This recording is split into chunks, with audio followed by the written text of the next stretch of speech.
Hello students, how are you? Welcome to SBS English classes.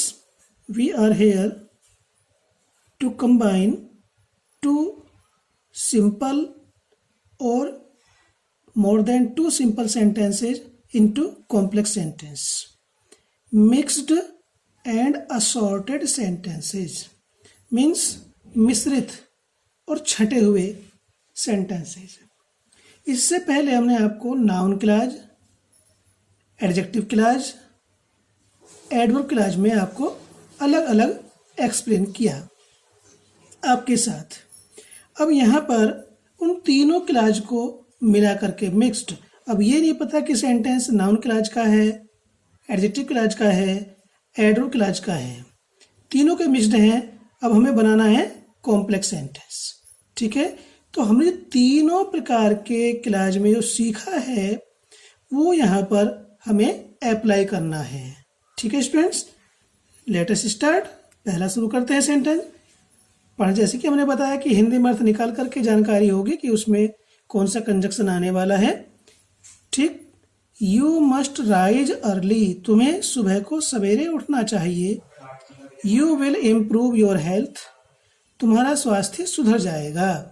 ठीक है, तो क्या होगा, यदि तुम सवेरे उठोगे, यदि तुम सुबह को सवेरे उठोगे तो आपका स्वास्थ्य ठीक हो जाएगा. तो उठोगे आ रहा है, मॉडल है, तो यहाँ फ्यूचर इनडेफिनिट टेंस है, यहाँ भी मॉडल है, यहाँ भी मॉडल है. तो जो भी सेंटेंस इफ क्लॉज से जुड़ेगा, इफ कंजक्शन से जुड़ेगा, वो प्रेजेंट इंडेफिनिट टेंस में लिखा जाएगा. यदि तुम सवेरे उठोगे, इफ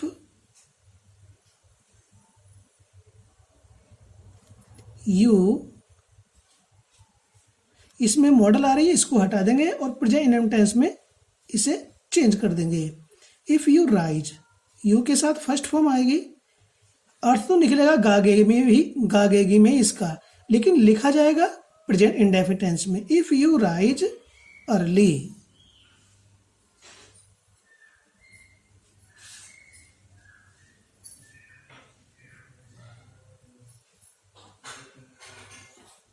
यदि आप सवेरे उठोगे तो के लिए कॉमा आ जाएगा. यू विल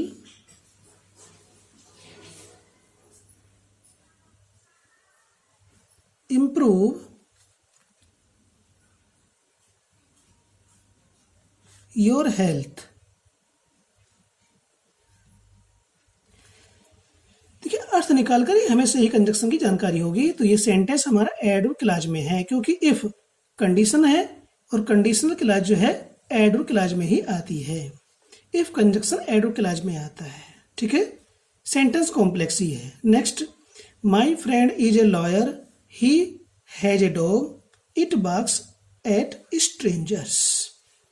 तो ध्यान दें, इसमें तीन सेंटेंस है. हमारा दो या दो से अधिक वाक्यों को जोड़ने के लिए नाउन क्लॉज, एडजेक्टिव क्लॉज और एडवर्ब क्लॉज, इन तीनों नियमों का भी पालन हो सकता है. एक सेंटेंस बनाने के लिए दो का भी हो सकता है. यहाँ पर ऐसा ही है. मेरा मित्र एक लॉयर है, उसके पास एक कुत्ता है जो भौंकता है. तो क्या आएगा, my friend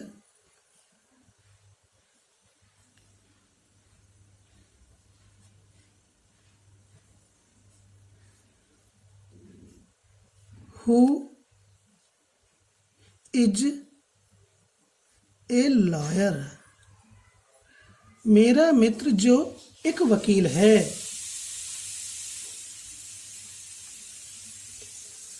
has a dog,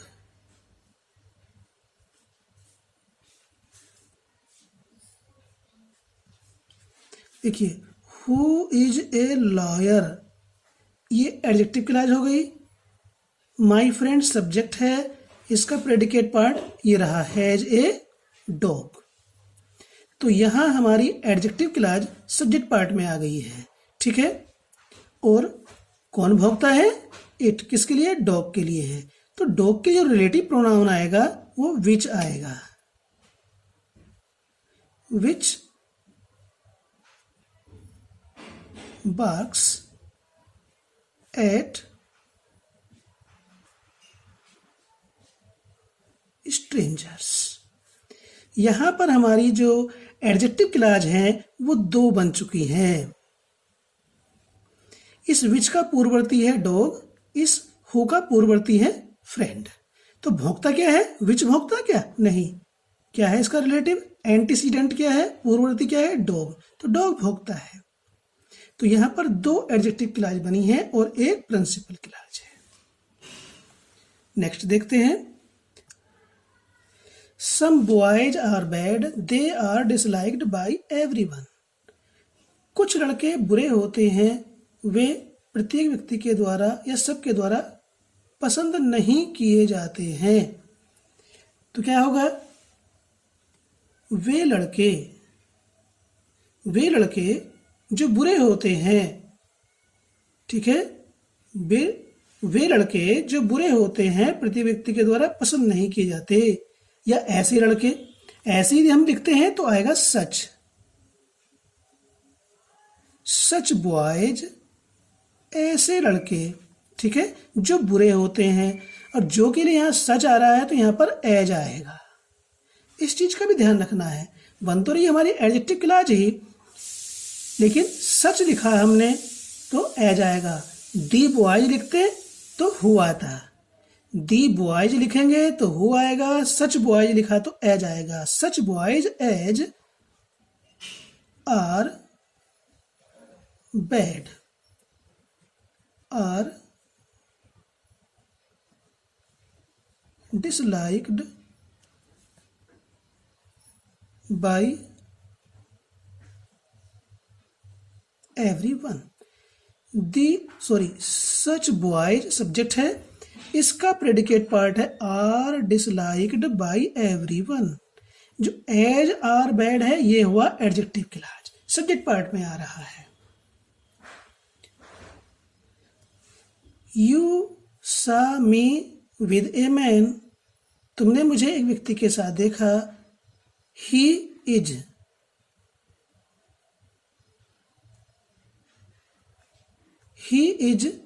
my friend, वह मेरा मित्र है।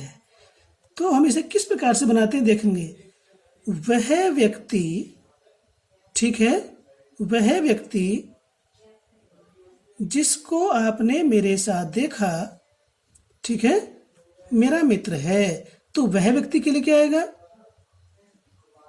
The man. यहां दी वह डिमॉन्स्ट्रेटिव एडजेक्टिव के रूप में रखा हुआ है, ठीक है। यहां पर जोड़ दिया रहा वह व्यक्ति, तो वह के लिए दैट नहीं आने का, दी मैन आएगा। The man whom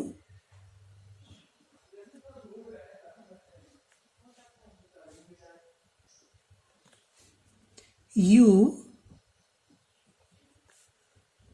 saw me with। ये जो मैन यहां आया हुआ था, यहां सब्जेक्ट के रूप में रख दिया, क्योंकि ये जो ही है ये मैन के लिए है, ठीक है। तो इसलिए हमने इस ऑब्जेक्ट का, इसमें 2 ऑब्जेक्ट हैं, एक तो मी है और एक मैन है। ये मैन जो है इस विद प्रीपोजिशन का ऑब्जेक्ट है, इसको हमने बाहर ले लिया। ए मैन को हमने दी मैन करके लिखा था। The man whom you saw me with is my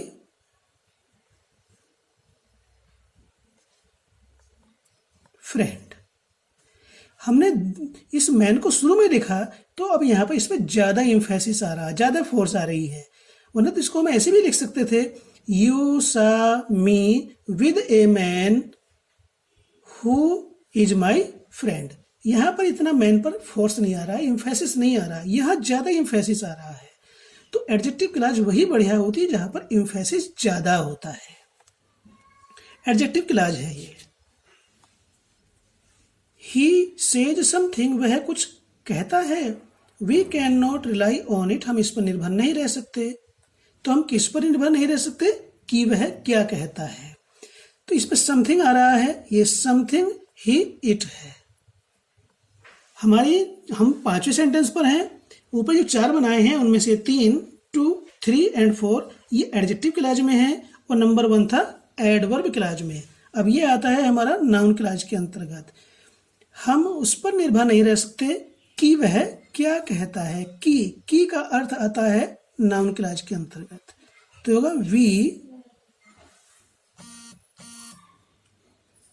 we can not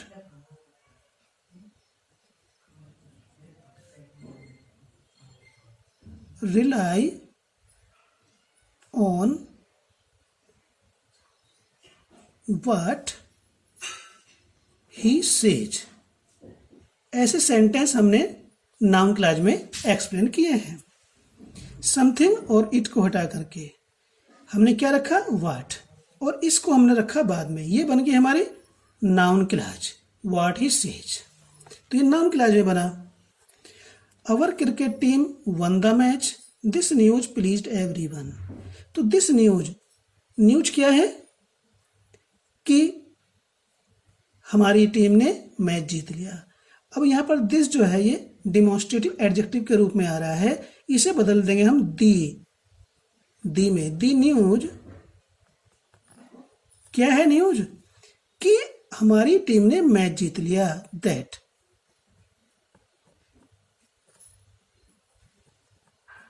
our team won the match, pleased everyone.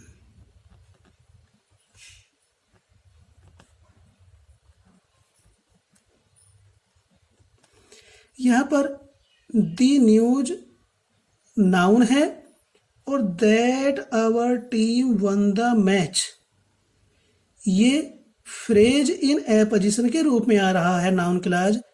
तो न्यूज क्या है कि हमारी टीम ने मैच जीत लिया, ये पूरा का पूरा न्यूज के बारे में बता रहा है कि न्यूज क्या है। तो ये हमारा noun clause case in A position में आया हुआ है जो सब्जेक्ट पार्ट में है। ओके, तो ये नाउन क्लॉज हो गया। I have bought a house, it is very big and Airy. मेरे पास मैंने एक घर खरीदा है, यह बहुत ही बड़ा और हवादार है। तो मैंने एक घर खरीदा है जो बड़ा और हवादार है, तो हो जाएगा I have bought a house which is very big and airy। ऐसे भी हो सकता है a house which I have bought is very big and airy। Next देखेंगे, my friend came to my house, I had gone for a walk then। ये past indefinite tense में है और ये पास्ट परफेक्ट टेंस में। तो ये बन रहा है क्या में, एडवर्ब क्लॉज में समय आ गया है। और जब एक पास्ट इंडेफिनिट में होता है और दूसरा पास्ट परफेक्ट में, तो वहाँ 3 कंजक्शन आते हैं। व्हेन भी आ जाता है, बिफोर भी आता है, आफ्टर भी आता है। ये हमने एडवर्ब क्लॉज में सेंटेंस, पहला ही सेंटेंस हमने आपको एक्सप्लेन किया है 3 तरीके से है। चलो यहाँ भी हमने स्पेस दिया है, आपको समझाते हैं तीनों ही प्रकार से।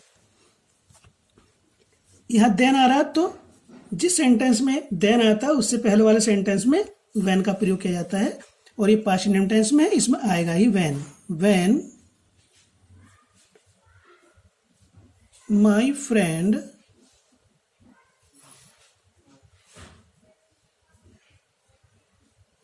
came to my house,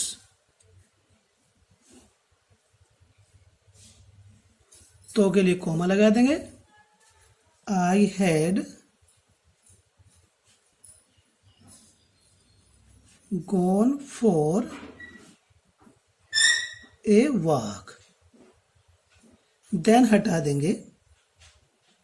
और हम यदि पास्ट इंडेफिनिट टेंस के वाक्य को पहले रखते हैं कार्य को, तो हम आफ्टर का प्रयोग करेंगे। My friend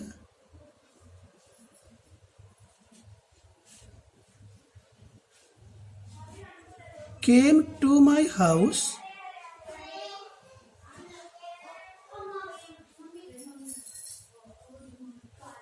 after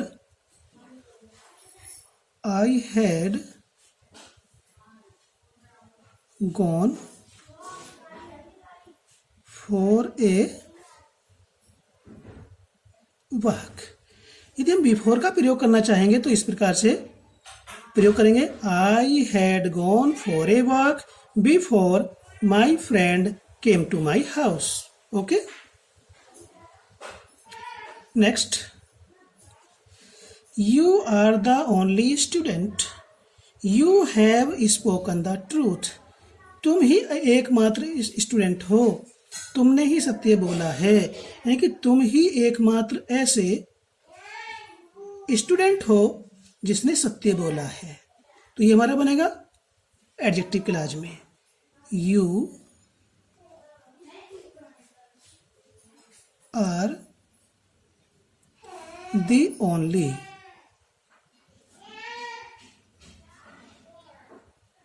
student who.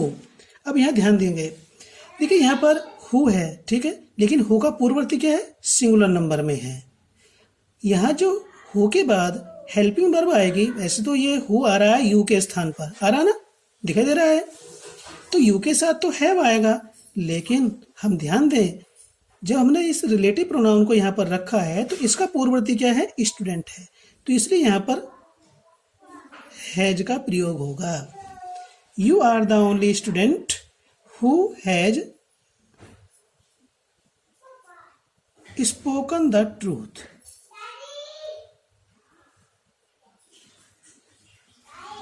बात समझ में आ गई होगी हमने यहाँ पर हैज का प्रयोग क्यों किया।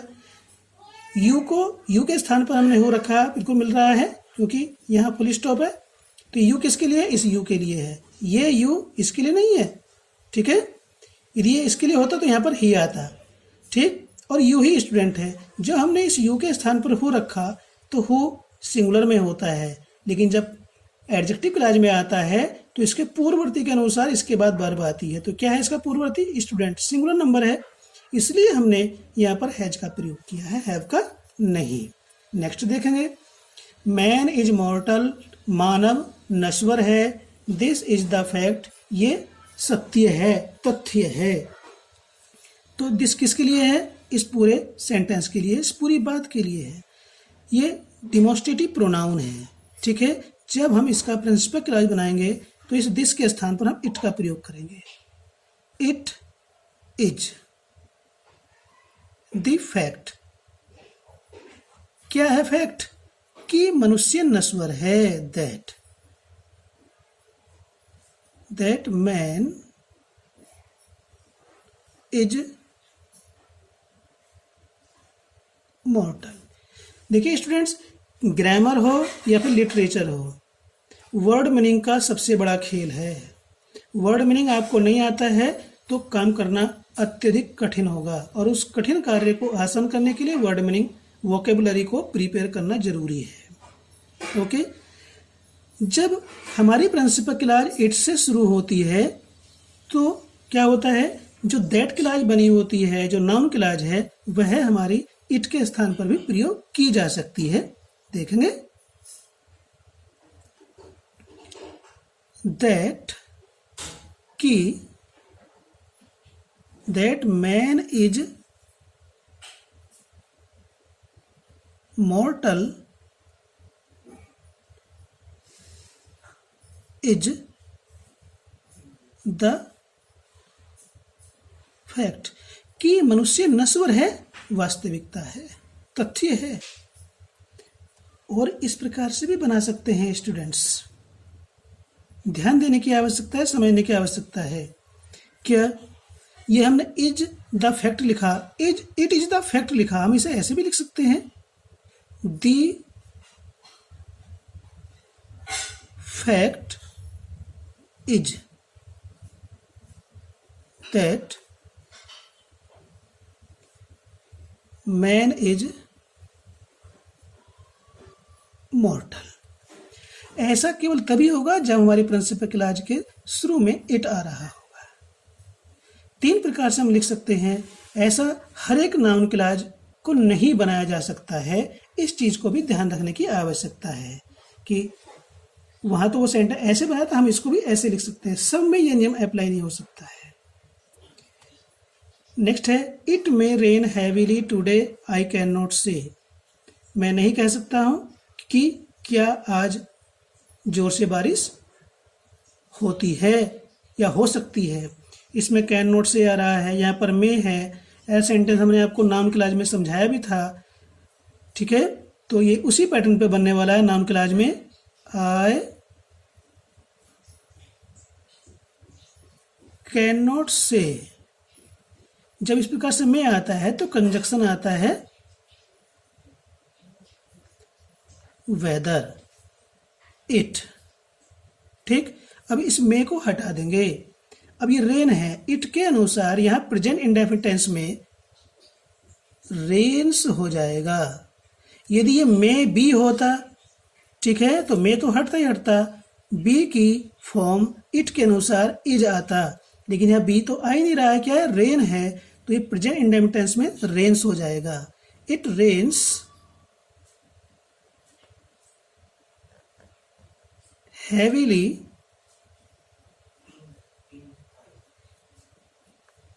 टुडे, ठीक है स्टूडेंट्स। एक बात और ध्यान देने की है, हम हर बार बार कहते हैं कि रूल्स का सबसे बड़ा रोल है। रूल्स याद नहीं है तो हम कार्य नहीं कर सकते हैं। ये 100% सही है, ठीक है। ये स्पीकिंग नहीं है, ये ग्रामर है, और ग्रामर में ग्रामर के रूल्स फॉलो करने ही पड़ते हैं, अदरवाइज गलतियां होती हैं और गलती पर कोई मार्क्स नहीं मिलता, ठीक है। नेक्स्ट देखेंगे, he has so many good books. उसके पास बहुत सारी अच्छी किताबें हैं। I do not know the number, मैं उनकी संख्या नहीं जानता हूँ। देखिए फिर ये हमारा आ गया एडजेक्टिव क्लॉज में। ये एडजेक्टिव क्लॉज में बन जाएगा और नाउन क्लॉज में भी, ठीक है। I do not know the number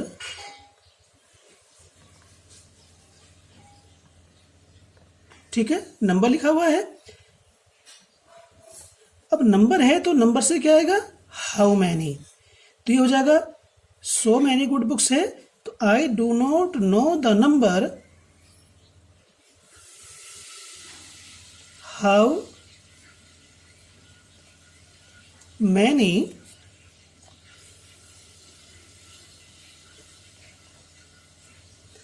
many good books.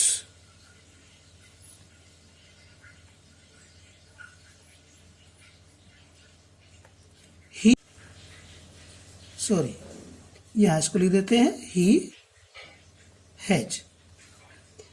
अब ये हाउ मैनी गुड बुक्स का पूर्ववर्ती हुआ द नंबर, ठीक है। तो ये अब बना है एडजेक्टिव क्लॉज में। अब कौन सी क्लॉज तैयार हो रही है, एडजेक्टिव क्लॉज। मैं उस संख्या को नहीं जानता हूं कि उसके पास जितनी अच्छी पुस्तकें हैं, उनकी संख्या मैं नहीं जानता हूं। तो अब इस समय पर ये जो आ रहा है how many good books he has, ये एडजेक्टिव क्लॉज है, क्योंकि हाउ मैनी गुड बुक्स का पूर्ववर्ती है द नंबर।